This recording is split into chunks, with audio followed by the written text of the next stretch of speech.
Hello everyone, welcome or welcome back. If you're new here, my name is Kate and I'm a professional makeup artist based in England. Today I'm going to be doing a full makeup tutorial inspired by Jenna Ortega's makeup at the Wednesday season 2 premiere in London. So if you would like to see how I created this look, please keep watching.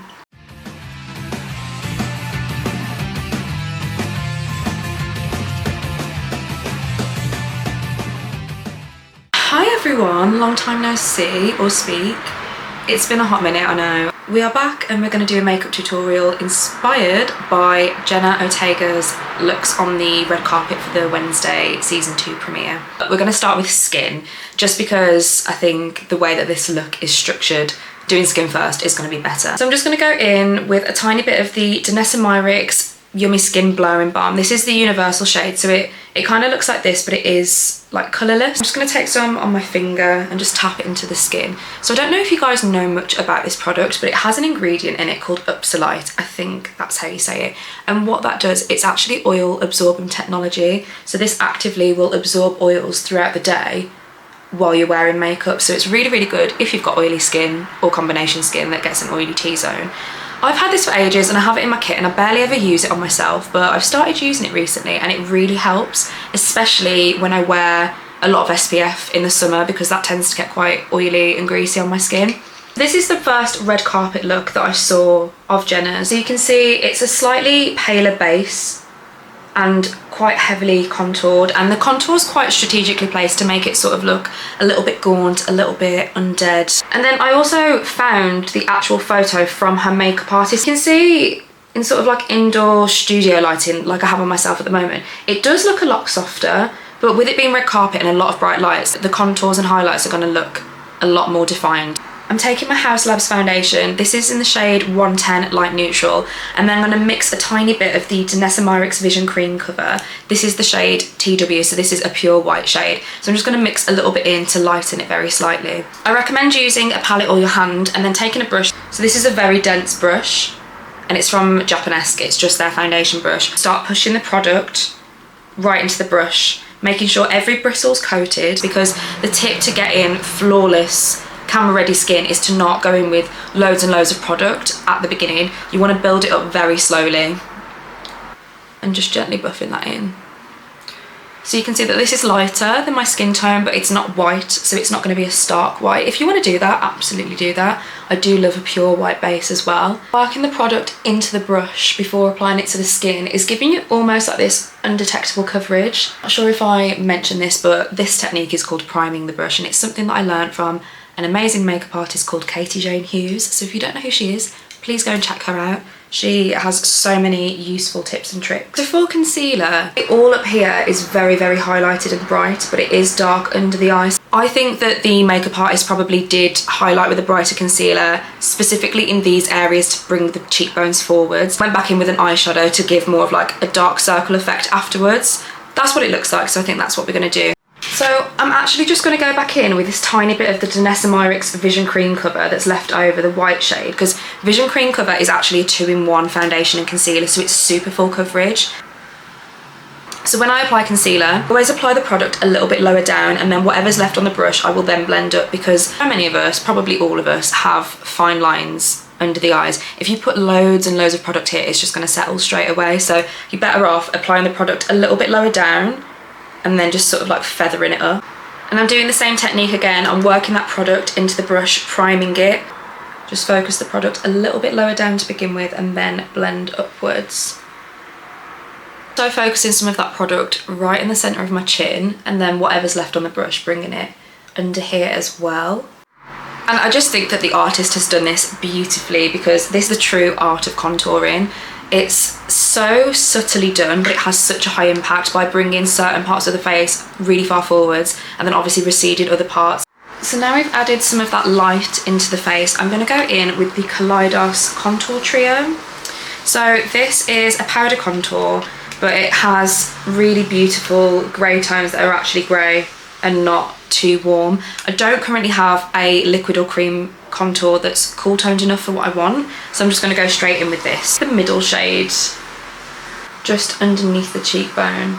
Generally, when we're doing our sort of sculpting around the face, we want to lift everything up and bring everything higher. So a lot of the time when I contour, I brush upwards so it doesn't come down too low. However, for this sort of look, because we want the face to look quite sunken in, it is good to kind of find where your cheekbone is. So a good sort of rule of thumb is to line your brush up from your ear to the corner of your mouth, and this sort of line is where you need to contour. Obviously you can also feel it as well.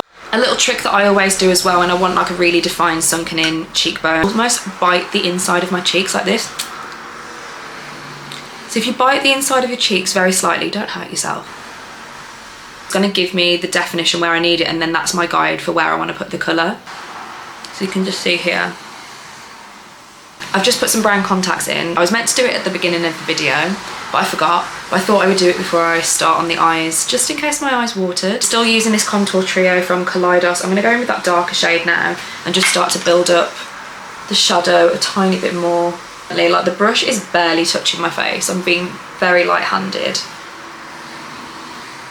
Quickly taken some of that leftover Vision Cream cover just over my lids because I didn't put a base down. Bringing that contour into the inner part of my socket. Jenna's skin does have quite a nice sheen to it, so I feel like the makeup artist would have used like a luminous sort of setting finishing powder. I'm a very oily gal, so I do need to set my face. So I'm going to use a little bit of this Illamasqua Skin Base pressed powder. I'm going to use a powder puff and then just gently press this into the skin, specifically in the areas where I get a bit more oily. So generally the centre of the face you want to keep matte, because although glowy skin looks beautiful in person, sometimes if the glow is not strategically placed, you can just look sweaty, especially on camera. Generally forehead, in between the brows, the sides of the nose, nasal labial folds, and then the chin. Then I want to slightly intensify that highlight, so I'm just going to go in with the Jolie Beauty. This is the Smooth and Set Brightening Powder. This is in the shade Sugar, so this is a white powder. The reason that I didn't go in with this to begin with is because I didn't want it to be too harsh. I'd rather build it up slowly. So I'm going to take the powder puff again, take a tiny bit. I want to tap this out on the back of my hand just to make sure it's not too intense. And then just go in just here to brighten a little bit more. So you can see that that actually does make a huge difference. Put a little bit more down the side of the powder puff, so using almost this straight edge as a guide to sculpt out underneath the cheekbone. You can see in the photos, you can see there is a teeny tiny amount of blush here. It's very, very soft. So this is the Kaleidos Mono Blush, and this is the shade Pale Rose. If you're someone that's scared of blush but you still want like a tiny bit of colour, this could be for you. It's a really beautiful shade. It's so subtle. Using a big fluffy brush, this is a PC04 from Peaches and Cream. I don't want anything too precise. I do think that Jenna is probably wearing something that's slightly more peachy or orangey, but her skin is deeper and warmer than mine, so I think this is going to be the best option for me. With the placement, I'm actually applying it almost at the bottom of the apple of my cheek. My blush is normally like right up here. Like I love like an 80s sort of like high cheekbone blush drape all into the eyeshadow situation, but for this look we still want to keep the cheekbones quite sunken in, so just here for that tiny bit of colour. I just want to melt the powders back into the skin, so I'm just going to use the Viva Invisiveil setting spray. Spray quite a generous amount and just let that soak in and dry down. That's dried, you can see that that's just brought almost a little bit of life back to the skin, but it's not super dewy. Now I'm going to go in with the Melt Glazed Skin Powder. So this is a sheer finishing powder, but it does have some slight luminosity to it, as you can see. I'm going to take this very fluffy brush, it's just like a fluffy angled brush, dip that in and then go over the cheekbones just to give like a very subtle glow, but I don't want anything metallic, so this is like the perfect option. And of course it wouldn't be a Jenna look without her freckles, so I'm going to take my old and trusty Freck. So I'm applying them just over the centre of my face, like this section, and then over the nose. I also just dotted a few on my forehead. So now that I'm happy with the skin, we're going to move on to eyes, finally. I have got a brand new palette to use. So look at this packaging. This is from a brand called Chokehold Cosmetics. They very kindly sent me this package as PR, and I have only used this palette once, but look at this. It is absolutely stunning. And this is what the colour palette is. With the eye makeup, you can see there's a lot of emphasis in here in the socket line up to the brow bone, then a lot on the outer corner of the eye. And what this is doing is making the eyes almost look a little bit downturned, creating that sort of shape, because there's a lot of space where the brow bone is. So I'm going to start with the shade Undressed, which is the lightest shade in the palette, to build up into this inner corner, right up into the front of the brow. And the brush that I'm using is a What's Up Beauty R103. It's just a big fluffy blending brush. So you can see we're starting to bring that structure back to the eye. And then also taking that same shade and just starting to build it up in the outer corner, but I'm focusing this, almost bringing it lower. So I'm starting here and then sort of dragging down. Again, just so we get more of that sort of downturned shape, but it's very subtle. Whatever's left on the brush, I'm just bringing underneath the eye. I'm going in with the shade Trapped, which is slightly darker. This is a Peaches and Cream PC34, so it's more of a dense brush, but it's not super small because I don't want it to be like a harsh line. And I'm just building up that inner part of the socket again. So exactly the same place as where we put the previous colour, then also starting to sort of define this outer part of the socket. Now we're just going into Blindfold, which is the black shade in the palette. I'm taking a small pencil brush. This one's from Zoeva. I'm tapping out the excess of the black on the back of my hand because again, I don't want it to be too harsh. And then we're just running it into the lower lash line and then into the outer corner of the top lash line. And then I'm going to start to wing it out very slightly. Now I'm just taking an angled liner brush back in with the black just so I can redefine this wing. Like if you're someone that struggles with winged eyeliner, I always recommend mapping it out in a black eyeshadow first because you can always blend it away. But this way you can get like your shape to where you want it to be before you go in with like the more almost like permanent option, like because we all know once your liquid liner's on it's not coming off, so this is a really easy way to map out the shape. But for this look we are just going to stick to the shadow anyway, and then going back in with that previous pencil brush to just soften and smoke it out.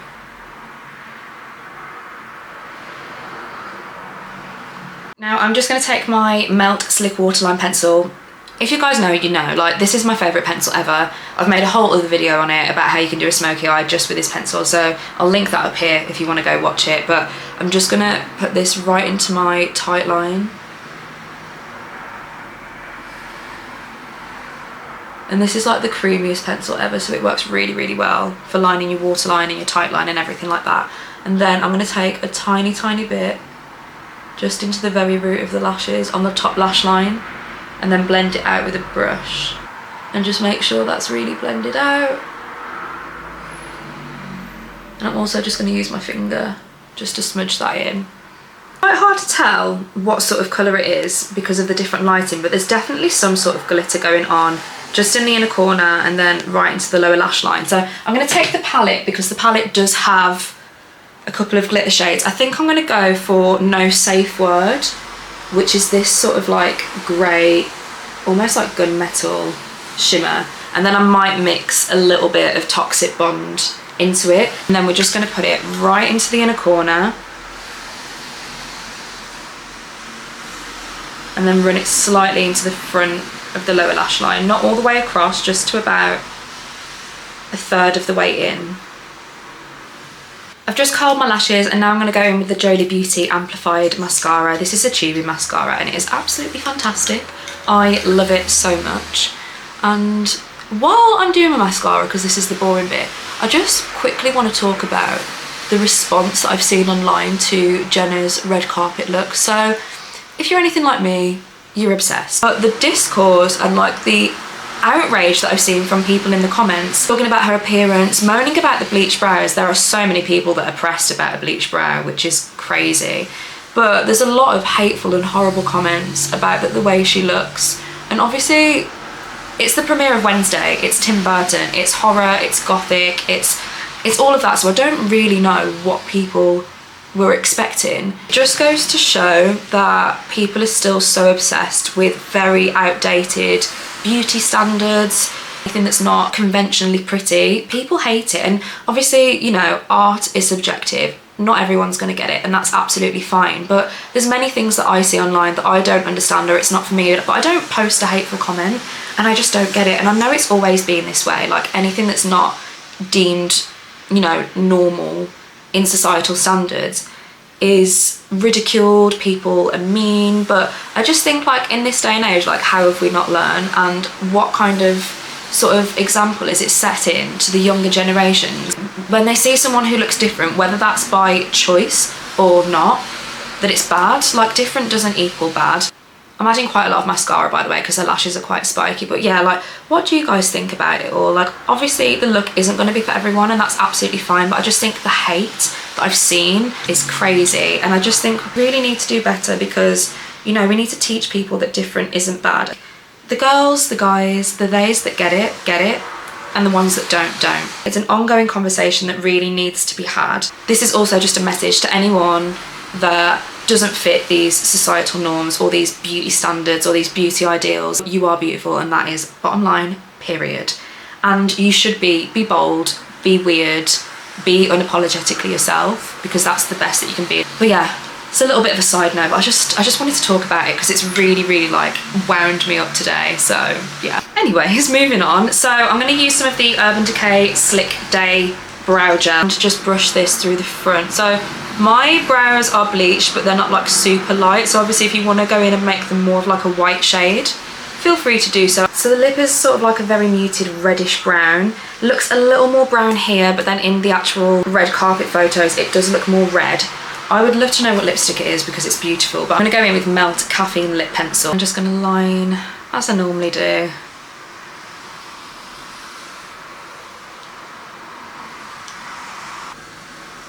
The lipstick, there's not actually one that I have in my personal collection that I want to use. However, this is out of my pro kit. This shade here is a great shade, and I believe this is Viva La Vergara from Charlotte Tilbury. So I've just scraped some out on my hand, and I actually think this is a paintbrush, but it's like a lip brush. Yeah, this is it. I actually need to get this lipstick for myself because it's so pretty. It's like the perfect amount of red.